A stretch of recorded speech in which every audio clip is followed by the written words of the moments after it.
Deaths in Glenmorach Manor, a fiction novel. Written by Shirley, read by Sir Lawrence Olivier.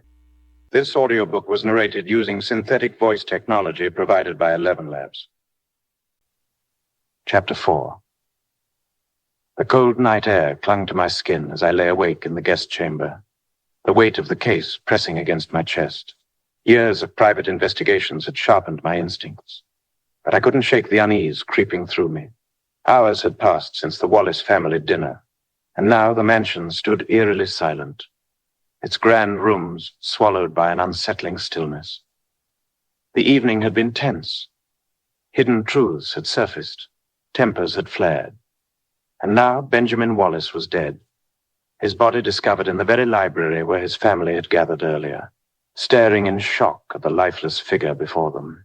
It was a tragedy, a calamity, but it was also a puzzle that demanded to be solved. I needed answers, not only for the sake of the Wallace family, but for my own peace of mind. A murderer was still at large, and there was no time to waste. The darkness outside seemed to press against the walls of this guest room, and feeling an impulse, I slipped out of bed and dressed in silence. My thoughts were already moving ahead, racing through the possibilities. With a careful hand, I reached for my lantern, casting a soft, flickering light across the room. I knew I shouldn't be out there at this hour, roaming around the mansion in the middle of the night in the darkness. But I couldn't shake the sense that something was off, something I hadn't yet uncovered. I was no stranger to this kind of instinct, the gut feeling that urged me to look deeper, to push further. Benjamin's murder was far from straightforward, and I was beginning to think that there were more layers to it than anyone had yet realized. My footsteps were quiet on the polished floors as I moved down the dark corridor towards the electric power source area in the semi-basement of the manor. I found the fuses were damaged and somewhat damp. That explained the power outage. I centered my lantern on the surrounding area, but I found nothing there. I planned to revisit this area in the daylight the next day. I continued to get back upstairs, walking toward the library where the crime had taken place. The grandeur of this 100-year-old mansion, with its ancient woodwork and towering ceilings, seemed to hold its breath in the stillness of the night. The library, where Benjamin's lifeless body had been discovered, loomed ahead. Unofficially, I had already cordoned off the area as a crime scene earlier, and nobody was allowed to be there for whatever reason. But as a private investigator, I had my own way of investigating, one that sometimes required stepping outside the boundaries of conventional procedure. My instinct told me that there was always a possibility that the murderer, or anyone else, might return to the crime scene to remove any traces they might have left behind. I moved swiftly and silently, avoiding the patrolling servants who occasionally passed by. I soon found myself standing outside the library entrance and immediately turned off the flickering lantern I was carrying, careful not to attract the attention of anyone who might see me entering the library. I unlocked the door and stepped inside quietly. As my eyes adjusted to the darkness, a shadow flitted across, barely noticeable in the gloom. It was quick, deliberate, and without a doubt, it wasn't one of the servants. My heart quickened as my instincts took over. I held my breath and squinted into the darkness. The figure moved with the utmost caution, clearly aware of and startled by my sudden presence there. It was a man. He dressed in dark clothes from head to toe, as if he had planned his appearance to blend in with the darkness. I saw the dark figure emerge from inside the library. He was crouching near the desk, and within a minute, that shadowy figure stood up and sneaked out of the library like a ghost, passing through the secret door inside. My pulse raced. I hadn't seen anyone enter the library after I declared it as a crime scene and forbade anyone to enter it. The crime had been committed, and yet this shadow had not only emerged from inside the library, but had done so through a secret passage. My mind raced with questions. Who was this figure? What was his connection to Benjamin's death? Why was he using the secret passage? Without hesitation, I slipped from my position behind the pillar, careful to keep my movements as quiet as possible. My thoughts were clear now. I should follow this shadow man, see where he was headed, and learn what he was up to. The figure had disappeared too quickly for me to get a good look at his face, but I was determined not to lose him. I moved swiftly, following the faint outline of the shadow man's silhouette as it retreated further into the shadows of the library. I could see that the figure had gone straight to the hidden door that led to the passage. With a quick turn of the latch, the door opened with barely a sound, and the figure disappeared into the darkness beyond. My heart pounded in my chest. I had no intention of letting this mysterious individual escape my watch. As the door clicked shut behind the figure, I quickly moved towards the passageway, not wanting to lose him. But the passage was narrow, twisting, and difficult to navigate. The figure had been faster than I expected, and by the time I reached the end of the tunnel, I found that there was no sign of the shadow man. He had vanished, as though the shadows themselves had swallowed him whole. Frustration washed over me as I stood in the cold, silent passage. I prepared myself to light my lantern if I needed. There was no trace of the figure. No footprints, no marks, nothing to indicate where he had gone. The secret passage seemed to hold its secrets well, and I cursed under my breath, knowing that I had missed an opportunity. But I refused to give up. I had learned long ago that the path to the truth was often winding, and sometimes a single clue could change everything. I retraced my steps carefully, returning to the library and silently closing the door behind me. I stood in the darkened room for a moment, collecting my thoughts. I believed that whoever that shadowy man was, he was someone quite clever and highly speculative. He wasn't wearing shoes or walking barefoot, as both shoes and bare feet would be highly likely to leave traces. Instead, that shadowy man wore socks, ensuring he left no trace behind. Part 2. Because of the massive and violent storm last night, many trees had fallen, so the police could only arrive early the next morning. Finally, they arrived at Glenmorach Manor. As the heavy front doors creaked open, Chief Inspector Harris, the head of the local authorities, entered the manor with a solemn expression on his face. They were officially securing the library and removing Benjamin's body from the mansion for autopsy. He had been occupied with coordinating the examination of the crime scene in the library, and they had taken the Wallace family's prized dagger as evidence. Now Inspector Harris needed some answers from Lord Wallace. Their meeting took place in the living room. The room was adorned with rich tapestries and antique furniture, but the air felt heavier than usual, weighed down by the tragedy that had unfolded in this very house. Lord Wallace sat in his wheelchair by the grand window overlooking the estate grounds, and turned as Inspector Harris entered. His gaze was distant, his expression unreadable. Inspector Harris began, his voice low but firm. "Lord Wallace, I trust you understand how serious this situation is. We've examined the scene where your son was found, and we're beginning our investigation into the murder of Benjamin Wallace. But I need you to answer some questions that will help us establish the circumstances surrounding his death." Lord Wallace nodded slowly. His face was tight with grief. "Yes, Inspector, I'm aware. Please, ask whatever you need." Inspector Harris crossed his arms, his gaze sharp as he studied Lord Wallace. "First and foremost, Lord Wallace, I need you to tell me what event brought all of you together last night. We need a full account of the event and who was present. We know your son was found dead shortly after the gathering, but the details of that evening will help us understand the context." Lord Wallace paused for a moment, both his hands lightly resting on both arms of his wheelchair. "It was a formal family dinner. It started at 7 p.m. sharp, as is our custom. A meal for the immediate family and a few select guests. There were 11 of us in total seated around the dining table." Inspector Harris made a note of the numbers of people present. "And who were the guests, Lord Wallace? Were there any visitors outside the family circle?" Lord Wallace replied, "Yes, 2 invited guests. One of them was Mr. John Barnett. He is our old friend and family lawyer. He came here to finalize some legal business matters with me. And Mr. Ernest Isaac Owen is a friend of Mr. Barnett, who is a private detective. He initially came here as our formal guest, but Now I intend to hire him to investigate the murder of my son, Benjamin." Inspector Harris nodded as he wrote the names down in his notebook. Mr. Owen and Mr. Barnett, noted. And apart from these two guests, the dinner was attended by the entire Wallace family, including yourself.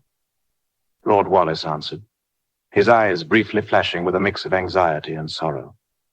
"Indeed."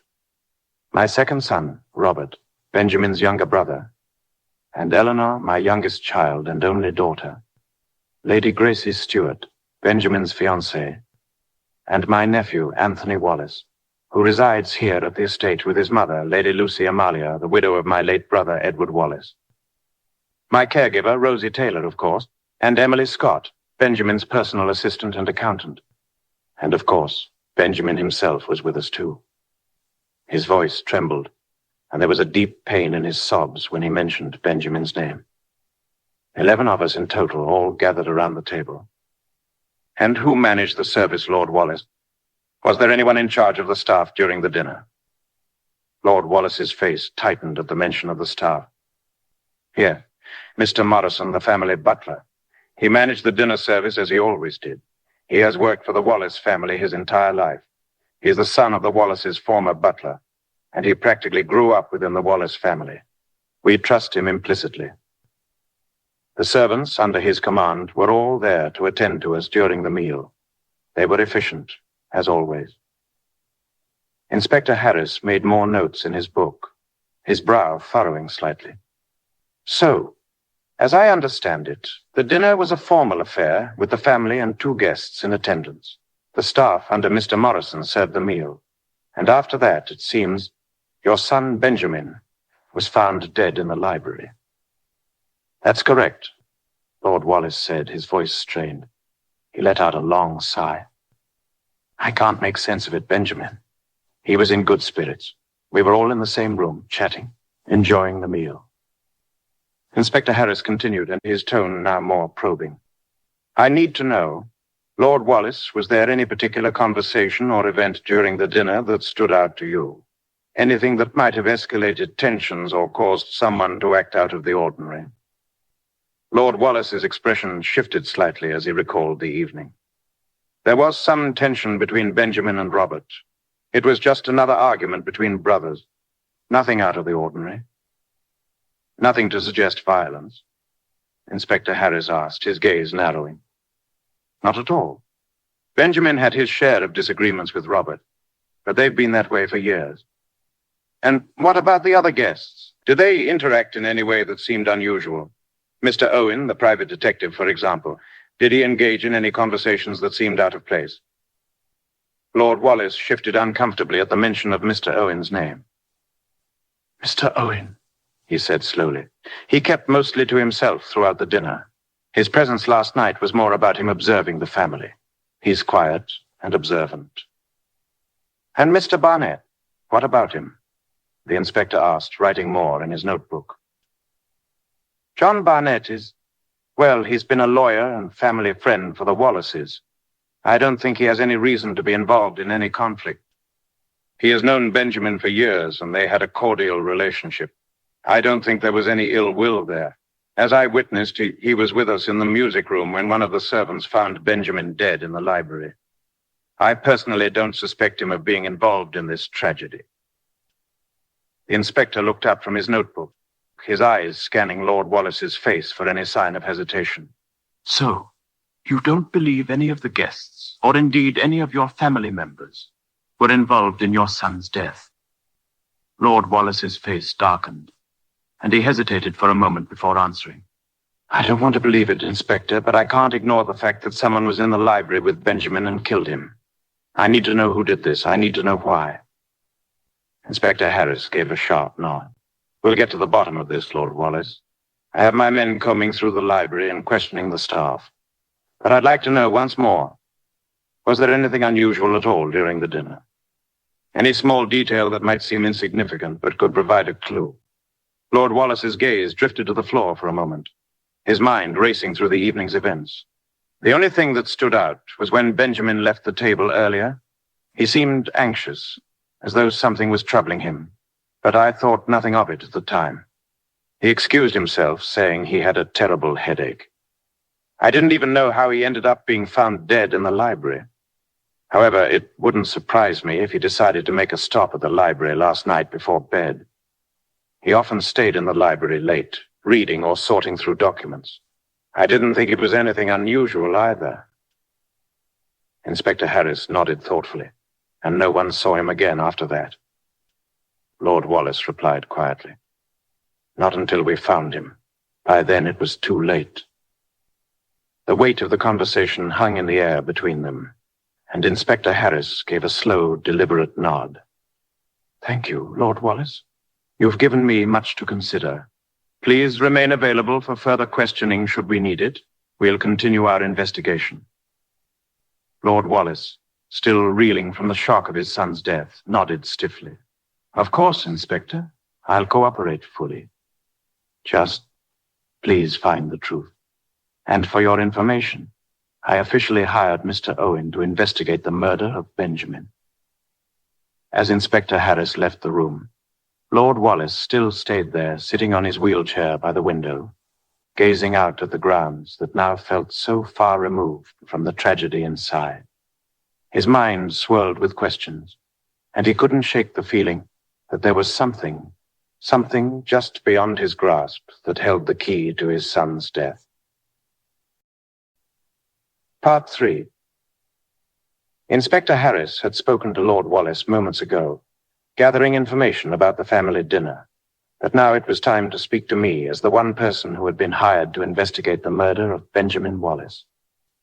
Suddenly, I found myself sitting face to face with Inspector Harris, my eyes scanning the room before I turned towards him. Apparently, Inspector Harris could sense my sharp intellect beneath my calm exterior. If anyone could piece together the fragments of this case, it would be me. Inspector Harris began, breaking the silence. Mr. Owen, I trust you're well aware of the situation here. We've interviewed Lord Wallace, and he's told us about the dinner. But I'd like to hear your account, if you would be so kind. You were present during the evening. What did you observe? I gave Harris a slow nod, my fingers tapping lightly against the side of my coat. My expression remained stoic, but there was a flicker of something behind my eyes, something like a calculation. I took a step closer to the inspector, my voice calm. Yes, I was present. Benjamin asked to be excused from the dinner earlier. He mentioned that he was suffering from a severe headache. It seemed genuine, and Lord Wallace, being the considerate host, granted him permission to leave the table before the dinner was over. Everyone else, as you know, remained seated around the dining table until the last course had been served. Inspector Harris nodded, scribbling in his notebook. I see. So, Benjamin excused himself before dessert, and the rest of the family remained at the table. Exactly. After the meal was finished, everyone was expected to gather in the music room for some refreshment and drinks while listening to Lady Eleanor's piano play. However, some of the family members went off to do their own things before joining the others in the music room. Did you, Mr. Owen, remain in the dining room until then? Harris asked, raising an eyebrow. No. Me and John straightly went to the music room. I'm afraid we didn't stay long in the dining room. The inspector made another note. I see. So, when did the tragedy unfold? My face tightened slightly as I recalled the moment. The next part of the evening is when things became peculiar. As some of us were already in the music room, we heard a scream. A servant, one of the staff, had gone to check on Benjamin, as Lord Wallace had specifically requested that he join us. The scream was loud, shrill, and filled with panic. Everyone rushed to the source, and that's when we found him. And what did you find when you reached Benjamin? Inspector Harris pressed, leaning forward slightly. Benjamin was already dead. He had been stabbed in the back with a dagger, the very dagger that belongs to the Wallace family. The blade was still embedded in his flesh. There was no sign of struggle, no indication that he had tried to fight off his attacker. It was a swift, brutal act. Inspector Harris's gaze sharpened as he listened intently. The dagger. Are you certain it was one of the Wallace family's daggers? Yes. Lord Wallace himself confirmed that the dagger belongs to the Wallace family. It was one of the ceremonial daggers that was always being kept in the study, and the fact that it was used in the murder raises some important questions. Who could have had access to it, and why would someone use it? The inspector murmured, his mind working over the possibilities. Indeed. Now, Mr. Owen, I understand you've been hired by Lord Wallace to investigate this further, but we are, of course, the official authorities on this matter, and I must make it clear that this investigation is under my direction. You will need to cooperate with us fully. I met the inspector's gaze, my eyes steady and unflinching. Of course, Inspector. I respect your role and your authority, and I will cooperate fully. However, I must insist that I take over the investigation. Lord Wallace has hired me for this very purpose, and I believe I may have insights that the authorities might overlook. This is no ordinary case, and I trust that my experience with matters of this nature can be of service. The inspector studied me for a long moment, weighing my words. He had been around long enough to recognize when someone was being genuinely helpful or simply trying to take control of a situation. I seemed earnest, but there was a sharpness about me that Harris couldn't ignore. I see. You believe you can offer something that we might have missed. I responded without hesitation. I do. I'm not here to undermine your investigation, Inspector Harris. Rather, I believe that Lord Wallace, as well as his family, deserves the best chance of discovering who is responsible for this murder. You see, there are things that are often missed by the usual channels of investigation. Small details, subtle patterns that speak volumes. I continued to convince the inspector. Lord Wallace has welcomed me into his home during the investigation, which allows me to conduct it thoroughly. I'm free to investigate at any time, even in the middle of the night if needed. I can also observe everyone's actions and, if necessary, interview them individually. The inspector frowned slightly but said nothing, clearly considering the offer. After a few moments of silence, he finally spoke. Very well, Mr. Owen. I'll allow you to take the lead on this, but I will remain involved, and I expect you to share any findings with me as they come up. We cannot afford to miss anything. If you truly believe you can help bring the killer to justice, I should give you this opportunity. I replied, my voice sincere. Thank you, Inspector. I assure you, I will not let you down. I will do everything in my power to find the truth. Inspector Harris stood and walked toward the door, turning to face me one last time before leaving. Very well. I'll notify my team of the change in direction. We'll continue our own investigations, but for now you have the floor. Just make sure you keep us in the loop. We'll be watching your progress closely. I gave a small nod, my face unreadable, before turning back to the fire, my thoughts already spinning through the next steps of the investigation. As the door clicked shut behind the inspector, the weight of the case settled over me, heavier than ever. The Wallace estate held secrets, ones I was determined to expose, but this wouldn't be easy. Somewhere in this house, a killer lurked in plain sight, and I was going to find him.